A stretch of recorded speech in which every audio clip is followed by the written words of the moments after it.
Efesios 4, 17 al 20. La porción que hemos escogido para el estudio de esta tarde. Dice: esto pues digo y requiero en el Señor, que ya no andéis como los otros gentiles que andan en la vanidad de su mente, teniendo el entendimiento entenebrecido, ajenos de la vida de Dios por la ignorancia que en ellos hay, por la dureza de su corazón, los cuales, después que perdieron toda sensibilidad, se entregaron a la lascivia para cometer con avidez toda clase de impureza. Mas vosotros no habéis aprendido así a Cristo. Relacionado a lo que hemos venido estudiando, ¿verdad? La vida del cristiano, pues requiere un estilo de santidad, número uno, por razón primordial de nuestro Señor Jesucristo. Hemos estado estudiando cómo Él está sentado a la diestra de Dios en las alturas, desde allí ha repartido dones a los hombres.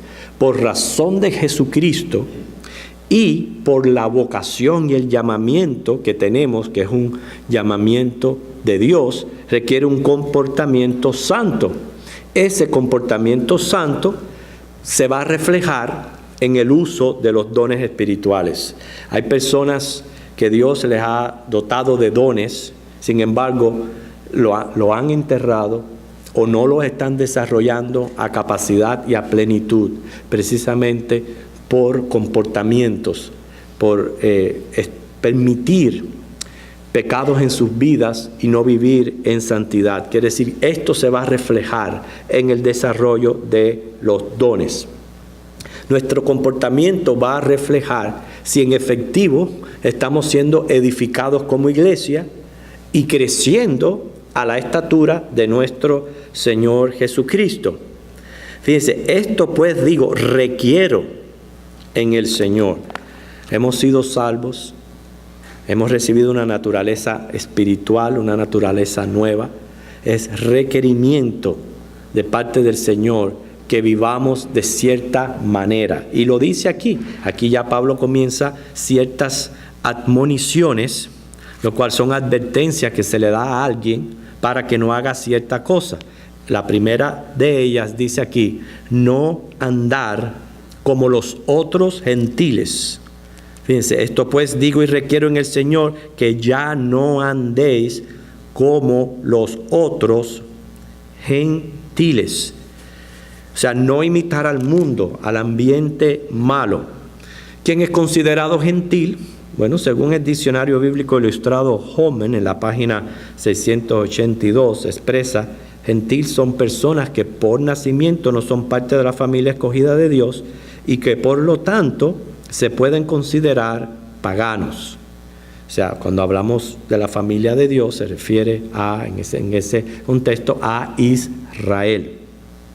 Nosotros sabemos que hoy día somos pueblo de Dios, pero al ver la naturalización, el origen de las personas, se reconocen gentiles así como judíos.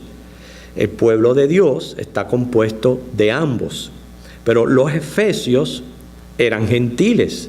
Es por eso que ahí les dice: no anden como los otros gentiles. Ustedes, según su ciudadanía o su naturalización, son gentiles, quizás no son judíos de sangre, pero no anden como los otros gentiles, se está refiriendo ya bien a el mundo. ¿Y cómo andan estos gentiles? Dice el versículo 17 al final: andan en la vanidad de su mente. Mejor dicho, le dan poca importancia a la vida, no le hallan el verdadero propósito a la existencia, y esto es resultado de neciamente negar a Dios. O sea, neciamente creer que solo existe la materia, que es lo que se ve, que lo que se ve es lo que es real. No se expande la mente a saber que hay un mundo espiritual, un mundo invisible, un mundo más allá, que no solamente todo es lo material. Razones de este envanecimiento mental, versículo 18 dice, teniendo el entendimiento entenebrecido, oscurecido, ajenos de la vida de Dios por la ignorancia que en ellos hay, por la dureza de su corazón. O sea, aquí está prácticamente expresando lo que es una muerte espiritual, lo que es vivir separado de Dios. Así estábamos todos cuando Cristo vino a nuestras vidas, muertos en espíritu, pero gracias que el Señor por su amor nos dio vida. Pero fíjate que esta palabra muerte espiritual implica separación. Es muy fácil distinguir a una persona en muerte espiritual porque es una persona que no tiene apetito por la palabra de Dios, no tiene deseos de orar y de comunicarse con Dios, menos venir al templo y adorarlo. Por eso, hermanos, realmente no sé qué pueda estar ocurriendo en la mente de una persona que dice ser cristiana, que abandone el congregarse. No me cabe en mi mente, porque es que por naturaleza el cristiano es lo que debe de desear congregarse, desear orar, desear la palabra de Dios. Esos son indicios de vida espiritual, porque el que está separado de Dios, claro, no quiere saber de Él, y Pablo expresa aquí dos razones muy específicas. Número uno, tienen el entendimiento entenebrecido, y lo dice bien claro, por ignorancia. No conocen y se contentan en vivir lejos de Dios. Y la segunda razón, por la dureza voluntaria del corazón. El Señor Jesús se refirió a los tales en Juan capítulo 3, del versículo 16 al 21, ese maravilloso versículo donde dice: todo aquel que en Él cree no se pierda, mas tenga vida eterna. También sigue expresando que aquellos que ya han sido condenados es porque aman las tinieblas más que la luz. Es porque no quieren venir a la luz. O sea que esa es la razón por la cual viven lejos de Dios. Número uno, no han sido iluminados por el Espíritu Santo. Fíjate que ahí menciona una ignorancia. Puede ser, porque recuerde que así estuvimos en un cierto tiempo nosotros. Puede ser que aún nadie haya ido y les haya presentado el Evangelio. Y por eso viven bajo ignorancia, como vivimos nosotros anteriormente en un tiempo. Por eso Romanos capítulo 10 menciona, hermano, la importancia que tiene el cumplir con la gran comisión. Como iglesia queremos hacer este esfuerzo de este picnic evangelístico, y sigo haciendo el énfasis. El ir a pasar un buen tiempo debe de ser secundario. Todos tenemos que estar, para que esto pueda tener el alcance y el logro, todos tenemos que estar en una misma mente, que es que sirva para alcanzar almas para Cristo. Y de cualquier manera que yo vaya a participar, que yo tenga esto primariamente en mi mente. ¿Por qué? Porque son personas que están sus mentes entenebrecidas por la ignorancia, por no conocer. Hay veces es muy fácil juzgar, criticar un comportamiento, o que una persona esté envuelta en alguna religión, en una secta, y es fácil criticarle, pero puede ser que estén así porque nadie les ha hablado, nadie les ha ido con la palabra del Señor. Por eso se dice Romanos capítulo 10, versículo 13, porque todo aquel que invocar el nombre del Señor será salvo. Ahora, ¿cómo pues invocarán a aquel en el cual no han creído? ¿Cómo vamos a esperar que estas personas envueltas en falsas religiones, en sectas, etcétera, pues se les alumbre el entendimiento sin haber escuchado el Evangelio? ¿Cómo creerán en aquel de quien no han oído? ¿Y cómo oirán sin haber quien les predique? Por eso es tan importante el cumplimiento de la gran comisión. Claro, sí también menciona los corazones endurecidos. Bien pueden ser todos aquellos que sí han sido expuestos al Evangelio una y otra vez y una y otra vez, y su corazón sigue duro. O sea, voluntariamente le presentan un rechazo al único que puede salvarnos, que es Jesucristo, el cual murió en una cruz por nuestro beneficio, para bendecirnos a nosotros, para darnos la vida eterna. Pero aún así, hay personas que endurecen su corazón. El resultado, viven envanecidos. Quiere decir, falto de realidad, inútil, vacío, pasajero, sin valor. Hermano, esta es la condición del hombre sin Dios.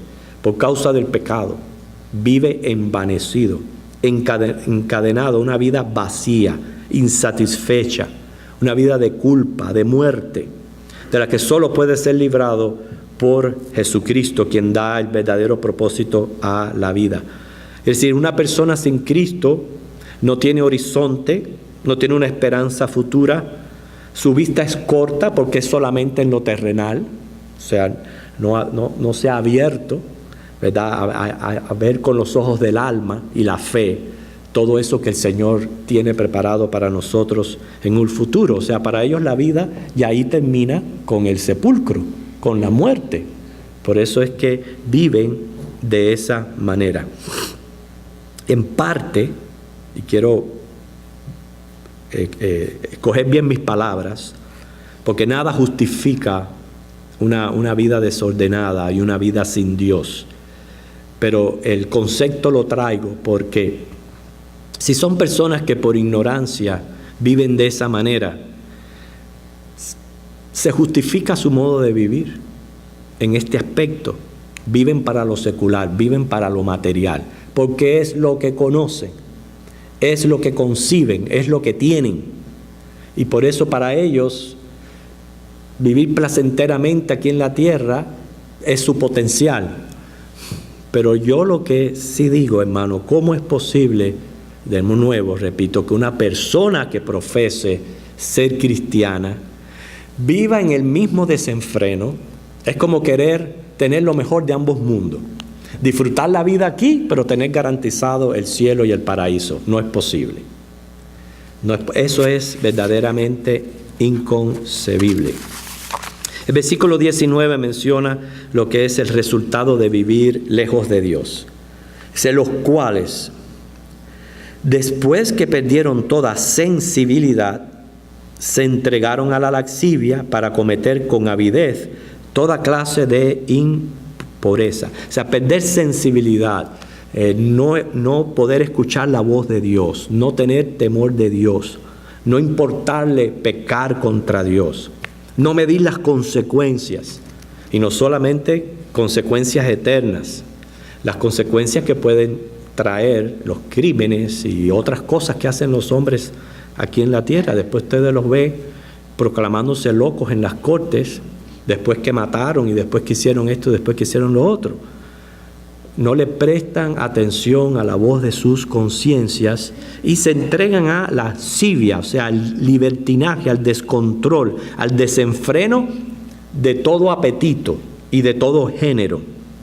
Y esto, usted ve el mundo como está hoy día, es el resultado de que son 7 billones de personas habitando la tierra. Pero esto no es nuevo. Esto no es nuevo. En Génesis, capítulo 6, ya ahí se registra, ¿verdad?, la condición de la humanidad en aquel entonces. Dice el Señor que los pensamientos de esta gente era de continuo al mal. O sea, era maquinando, hermanos. Maquinando un mal y no lo habían terminado de hacer cuando ya estaban maquinando el otro. Y a eso se dedicaban. A la maldad, a la pura maldad. Y por eso el Señor se arrepintió.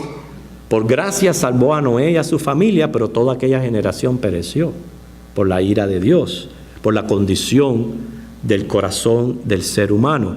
Por eso dice ahí, cometen con avidez. Esa palabra significa con ansia, con codicia, toda clase de impureza. Ve que no se trata de decir, ay, pequé, ay, caí, ay, cometí un error. No es desearlo, es quererlo, es amar lo malo. Hermano, estamos viviendo entre personas que su placer es ver sufrir a otro y matar.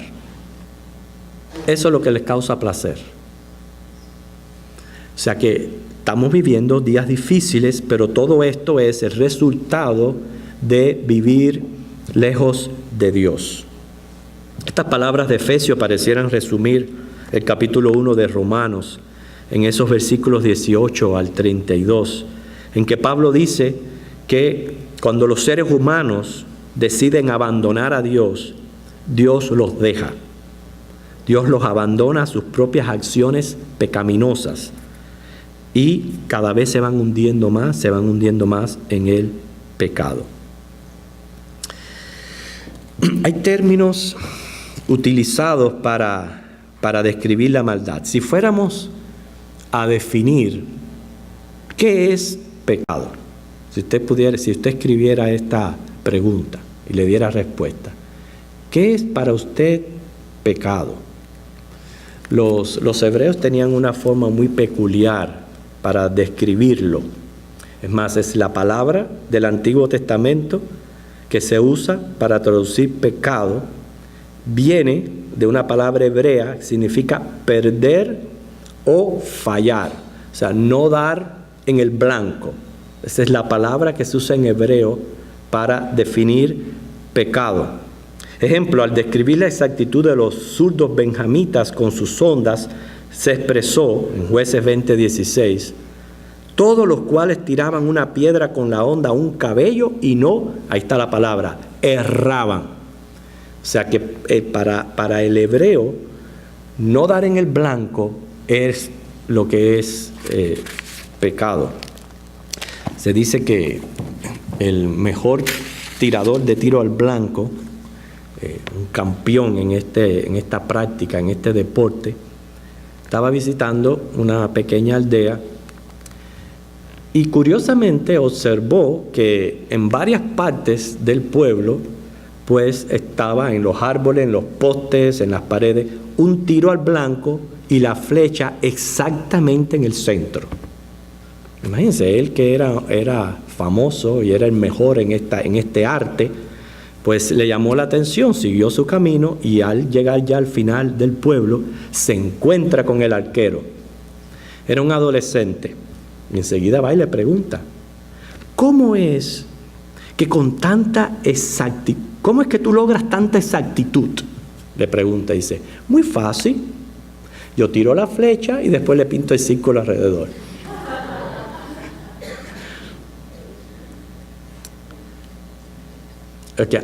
Hermanos, así muchos tratan de justificar sus pecados. Muchos tratan de justificar sus pecados. Hasta usan la palabra de Dios para justificar sus pecados. En fin, tenemos que tener mucho cuidado, pero la pregunta persiste. Si usted fuera a describir qué es pecado, ya hemos hablado de cómo lo describía el hebreo, ¿qué usted diría? Yo tengo mi propia opinión al respecto.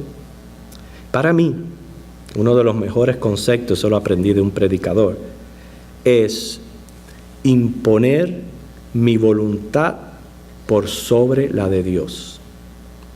Imponer mi voluntad por sobre la de Dios. Cada vez que yo estoy frente a la tentación, cada vez que estoy frente al peligro de errar, ahí se van a poner a prueba qué voluntad yo voy a realizar, si la voluntad de Dios o la mía por sobre la de Dios. Las veces que oro, me fortalezco y salgo victorioso, se ha hecho la voluntad de Dios. Pero las veces que uno cae es porque yo he impuesto la mía, y eso es rebelión. Eso no tiene otro nombre que sea rebelión, rechazo a la voluntad de Dios, violar la ley de Dios, fallar, incumplir. Ahora, yo veo el pecado como si fuera un árbol, un tronco, y de ese árbol hay muchas ramificaciones. Inclusive el profeta Isaías 53:6 dice, cada cual se apartó por su camino. O sea que aunque pecado verdaderamente es uno, que es rebelión, es violar la ley de Dios, es fallar, incumplir, como usted quiera ponerlo, con Dios, sí hay diferentes ramificaciones. No todos pecamos de la misma manera. Como decía, hay cadenas de hierro, hay cadenas de oro, pero siguen siendo cadenas de esclavitud, como aprendíamos en la ilustración del devocional. Y ahí aparecen en las Escrituras varias palabras refiriéndose a pecado. Hay veces no sabemos diferenciar una de otra. Las leemos y no sabemos qué significa. Ejemplo, y solamente voy a mencionar un versículo donde se encuentran estas palabras. Obviamente están por todas las páginas de la Biblia. Romanos 1:24 menciona la concupiscencia. La concupiscencia puede ser que cuando la oímos pensamos quizás en pecados de carácter sexual o inmoral, pero no es el significado de la palabra, no es a lo que se está refiriendo. Se está refiriendo a todo apetito desordenado. Cualquier apetito que sea desordenado, que no esté dentro, como dice, dentro de los parámetros de Dios. Eso es concupiscencia. Y que estos apetitos sean recurrentes, vehementes. O sea, más bien es una inclinación exagerada. Bien puede ser hacia la promiscuidad sexual, pero también puede ser hacia la codicia. También puede ser hacia cualquier otro aspecto, inclusive la comida, el bullying, todo eso es concupiscencia, pero son muchos y quiero avanzar, quiero que conozcamos los significados de estos diferentes. Depravación, Proverbios 6:12, una persona llena de vicio, un corrompido. Engaño, ya tiene que ver con ocultar la verdad, esa es más conocida, pero cuando dice engaño es ocultar la verdad con el propósito de llevar al error. Jeremías 17:9 aparece. Impiedad es ausencia de piedad. O sea, es un comportamiento contrario a Dios y dañino a la comunidad. Salmo 7:11, cuando procuramos hacer daño a otras personas. Iniquidad implica torcer, trastornar la voluntad de Dios para la vida, no ser recto para con Dios y los hombres. Iniquidad, Salmo 58:2. Injusticia es acción contraria a lo que es la justicia o las buenas obras. Quiere decir que es maldad, es hacer lo malo. Primera de Juan 5:17. Inmundicia, contaminación, impureza, Romanos 1:26. Insensatez es vivir necio, como ignorante, ser terco, ser porfiado. Todo esto es contrario a la sabiduría. O sea que una persona terca es un insensato. Lascivia, que lo está mencionando aquí nuestro texto en el versículo 19, cuando dice se entregaron a la lascivia, que también se aparece en Gálatas 5:19, es el propenso al deleite carnal. Es lo que es la lascivia, propenso al deleite carnal. Lujuria es desear hacer lo que Dios ha prohibido, desear lo que no tienes y lo que no debes tener. Más bien es ardor carnal. Ve que hay palabras, no precisamente están señalando, hay veces ya pecados que son internos, porque el hecho de que no se lleven a la práctica no significa que no sean pecados. Y una persona lujuriosa es alguien que está deseando lo que Dios ha prohibido, propenso a la lascivia, porque todo eso que está ocurriendo en el interior llega un momento que sale y es cuando se comete pecado. Lisonjear es otra palabra, aparece en Salmo 36:2. Lisonjear es un adulador, pero un adulador que lo que quiere es sacar provecho. No es que usted vaya y le diga algo bonito a una persona porque quiera, hacerla sentir bien. No, es adular, pero para sacar provecho. Eso es lo que es un lisonjero, lisonjear. La Biblia habla del pecado deliberado, Santiago 4:17, es un pecado ya cometido a conciencia. Estamos conscientes que vamos a cometer ese pecado. Es lo que no se concibe de un hijo de Dios, de un cristiano, menos que tenga la conciencia bien cauterizada, porque usted se imagina, y yo lo pongo siempre así, todos somos pecadores, pero usted no me puede preguntar a mí en qué yo voy a pecar, por ejemplo, esta noche. No le puedo responder. Puede ser que cometa pecado, puede ser que sí, pero no le puedo decir qué pecado yo voy a cometer.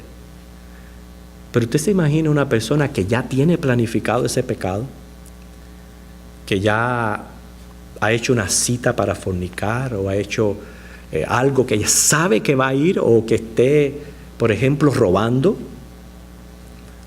esto, robando lo otro. Eso es pecado deliberado y hay que tener cuidado. La Biblia habla también de pecado de muerte, primera de Juan 5:16. No tratemos de tomar, como dice, tan profundo lo que es pecado de muerte, porque es simplemente pecado no arrepentido, pecado del cual usted no está arrepentido. Pecado de omisión, el pecado de muerte aparece en primera de Juan 5:16, no sé si lo mencioné. Pecado de omisión, Salmo 19:12, es el que ya es cometido bajo ignorancia. Como dice la palabra, aún saber hacer lo bueno y no hacerlo ya es pecado. Ahora, hay veces que estamos cometiendo errores o pecados y no nos damos cuenta, y eso es pecado de omisión. Perjurar, otra manera de pecar, Mateo 5:33, es jurar por vicio. Esa persona que usted ve que dice, te lo juro por esto, te lo juro por aquello, te lo juro por esto, porque es una persona que jura en vano, jura en falso, no tiene una palabra firme, y dice la palabra que nuestro sí sea sí, nuestro no sea no. Entonces, como no hay una palabra firme, en la mente de esta persona está de que todo el mundo no le cree. Entonces, por eso tiende a perjurar. No es que decirle, no es malo jurar. En la Biblia hay casos de que uno puede jurar. Hay tipos de juramento. Lo malo es perjurar. Es ahí donde está el pecado, en perjurar. Perversidad, otra palabra, Salmo 125:5, es enredar, es deformar lo natural. Prevaricar, número 5:6, transgredir, traicionar, jugar falso, fallar en cumplir la palabra o alguna responsabilidad. Mira qué interesante eso es prevaricar, cuando usted falla en cumplir con su palabra, falla con una responsabilidad. Sacrilegio, Romanos 2:22, es extraer gradual y de manera fraudulenta fondos propios del templo o la retención de una parte del impuesto u ofrenda debidos al templo. Ese fue el pecado que cometió Ananías y Zafiras, que muchas personas a veces no entienden qué fue lo que pasó con esta gente.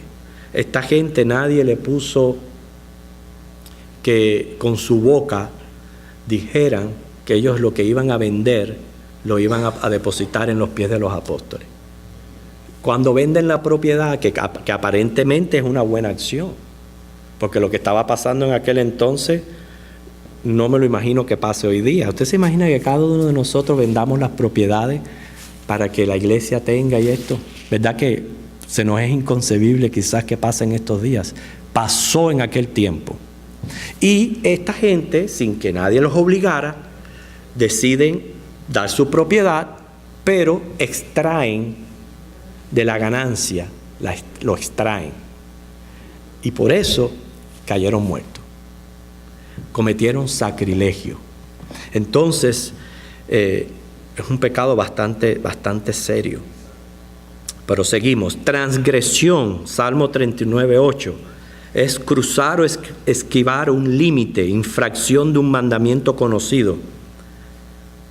Truhanerías, que aparece en Efesios 5:4, es palabras sucias, el uso de chistes de índole ya inmoral. Como dice, usted puede compartir un chiste y alegrarse, hay muchos chistes sanos, pero cuando usted usa chistes de índole inmoral, eso se llama truhanerías. Y tenemos que tener cuidado con todo esto. Así que, hermanos, todas estas palabras aparecen en la Biblia y lo veo como si fueran ramificaciones de lo que es en realidad el tronco de ese árbol, que es pecar, es rebelarnos contra Dios.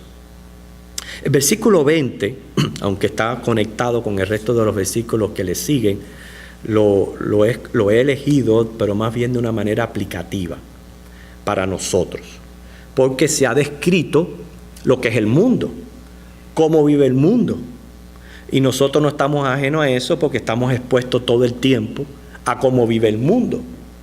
Sin embargo, dice el versículo 20, mas vosotros no habéis aprendido así a Cristo. Aquí hay una adversidad. Una cosa eran ellos, una cosa son ellos, pero otra somos nosotros. Usted no puede esperar que ellos, cuando me refiero a ellos, que aquí dice Pablo, otros gentiles, la gente del mundo, usted no puede esperar que ellos, sin haber recibido conocimiento del Evangelio, que están bajo ignorancia, o por la dureza de su corazón, se comporten como los cristianos. Quiere decir, el Señor espera más de nosotros. Hermano, no se enoje tan fuerte con un familiar que usted sabe que es inconverso. No le tome las cosas tan a pecho. No, porque, hermano, no pueden. No tienen el Espíritu de Dios en ellos. No saben comportarse de otra manera. No saben y no pueden. No que en su totalidad hay una depravación que no pueden hacer lo bueno, no. Todavía son personas que llevan la imagen del Creador. Y hay todavía aspectos buenos en la vida de estas personas. Pero no se puede esperar mucho más. El Señor sí espera de nosotros. Por eso dice, mas vosotros no habéis aprendido así a Cristo. Esta palabra aprendido inmediatamente me lleva a mí a pensar en lo que es ser un discípulo. Un discípulo viene de una raíz latina que significa aprendiz o pupilo. Y en el mundo griego, un discípulo era un adherente a un maestro particular o una escuela religiosa filosófica. La tarea del discípulo era estudiar, aprender y luego transmitir los dichos y enseñanzas de aquel maestro. Inclusive en el judaísmo rabínico se refería a alguien que estaba dedicado a las interpretaciones de las Escrituras y la tradición religiosa que le había enseñado el maestro o rabino. Ese proceso de aprendizaje incluía un tiempo formal de reunión, métodos pedagógicos, ejemplo, casi siempre se usaban mucho preguntas y respuestas, instrucción, repetición y memorización. Con el tiempo, el discípulo transmitía lo aprendido a otros. Eso es lo que hace el maestro. El maestro hace discípulos, quiere transmitir lo que él conoce y sabe en la vida de las personas. Por eso lo más importante para un maestro no es tanto enseñar, sino es cerciorarse de que sus alumnos están aprendiendo. Porque ese es el propósito, el objetivo de hacer discípulos. Nosotros somos discípulos del Señor. El Nuevo Testamento está repleto de versículos donde el Señor nos llama sus discípulos. Lucas 14:26, Juan 13:35. En fin, pudiéramos dedicar todo un estudio a lo que es el discipulado de Cristo. Primeramente, tenemos un tremendo maestro.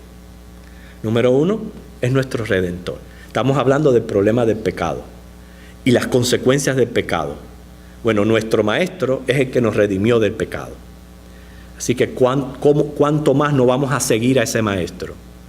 Y segundo, él modeló la vida cristiana, porque muchos aspectos de lo que él hizo en su ministerio terrenal fue modelándonos a nosotros, inclusive la manera de cómo debíamos de relacionarnos con Dios. Él lo enseñó, él lo modeló y de una manera práctica. ¿Recuerdan cuando Pedro sacó la espada y le cortó la oreja al soldado y él inmediatamente paró aquella acción violenta? Porque él venía por el camino del amor. O sea, él siempre enseñó y modeló la vida cristiana. Por eso, noten que el texto no dice aprender de Cristo, sino aprendiste así a Cristo. No dice de Cristo, sino a Cristo. Una cosa es aprender acerca de Cristo y otra es, porque Cristo no es como los otros maestros religiosos que enseñan nada más, Cristo vive en nosotros. Y como vive en nosotros los creyentes, es una enseñanza aún todavía más íntima, más interior. Cristo en nosotros, aprendemos de Él porque Él está, no es porque solamente lo que escuchamos externamente, sino porque internamente Él vive en nuestros corazones. Por eso, hermanos, quiero terminar con esta ilustración que realmente me ha servido mucho. Vermont o el Moore, él cuenta que una vez él escribió un tratado evangelizador, lo tituló El rapto de lo profundo.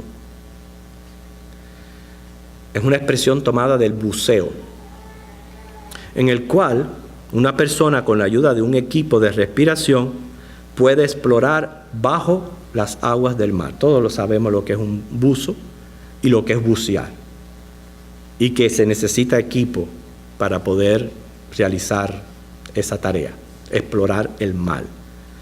Pero cuando dice rapto de lo profundo, se refiere que en esto está reconocido un gran peligro, que un buzo pueda descender tan profundo que sea vencido por una clase de adormecimiento o por un estado de euforia que se le llama el rapto de lo profundo. O sea, la persona pudiera hasta quitarse su boquilla en la ilusión de que puede nadar allí con libertad como si fuera un pez.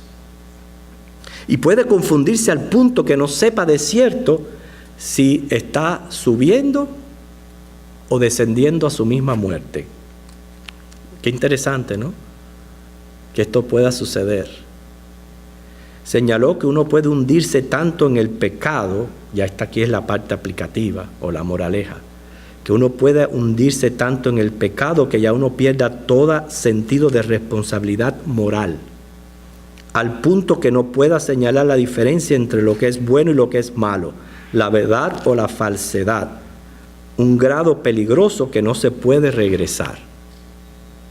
Y una vez vi una película muy interesante acerca de, no recuerdo ahora el título de la película, pero se refería a una persona que la trajeron del pasado hacia el futuro.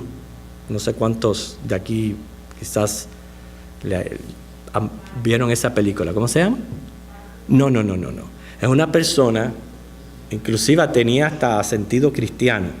Es una persona que vivía en los años, no sé si fue 1600, 1500, cambio de los tiempos. Y lo traen al presente, y cuando él está en el presente, él se asombra, porque las cosas que en su tiempo nadie las practicaba, ni aún los cristianos, porque era considerado lo peor, lo veía que lo practicaban con una liberalidad, sin ningún tipo de conciencia, y él estaba asombrado por eso. Esta es la idea que traemos aquí, hermanos, ya de una manera aplicativa.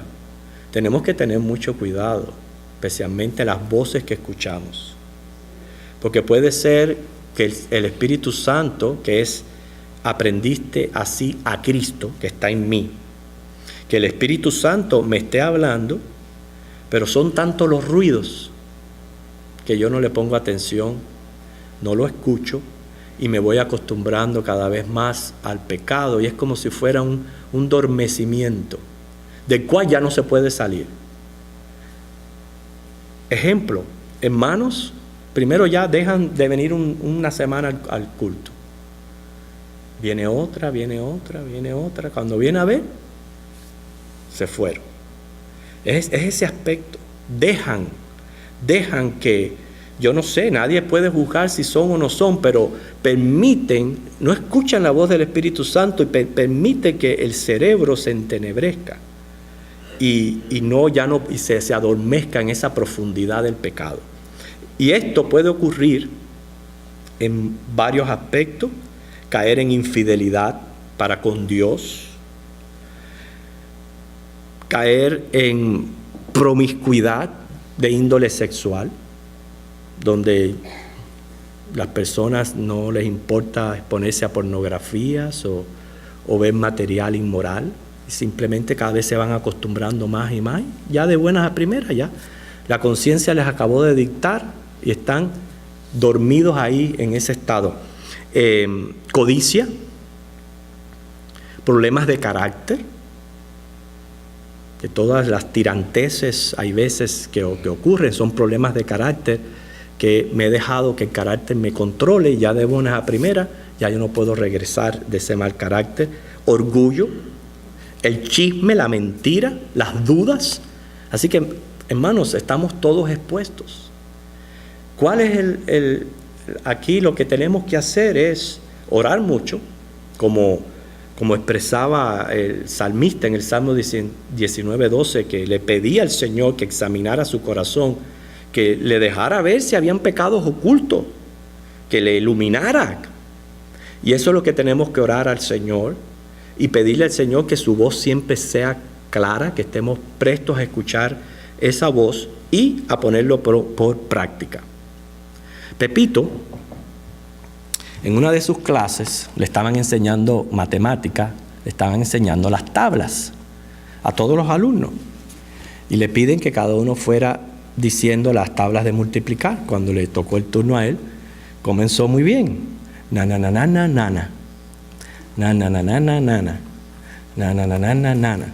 La maestra lo interrumpe y dice: pero Pepito, ¿qué haces? Ay, maestra, es que yo me sé la música, pero no me sé la letra. Todo esto posiblemente que hemos hablado lo sabemos. De nada vale que esté aquí. Hay que ponerlo en la práctica.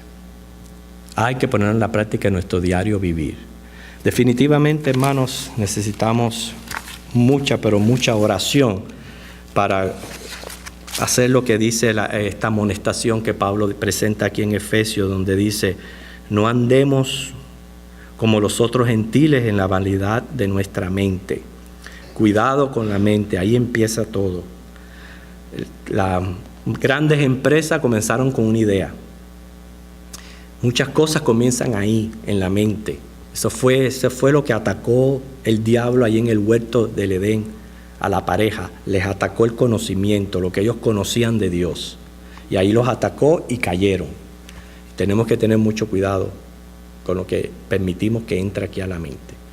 Si han empezado o entran cosas que sabemos que van en contra de la voluntad de Dios, ore, elimínela, enfóquese en otra cosa, llene su mente de otra cosa, pero no permita que eso siga, porque de buenas a primeras hace así, se aloja en el corazón. Cuando se aloja en el corazón, ya impacta la voluntad y estamos en peligro de cometer el acto. Señor les bendiga.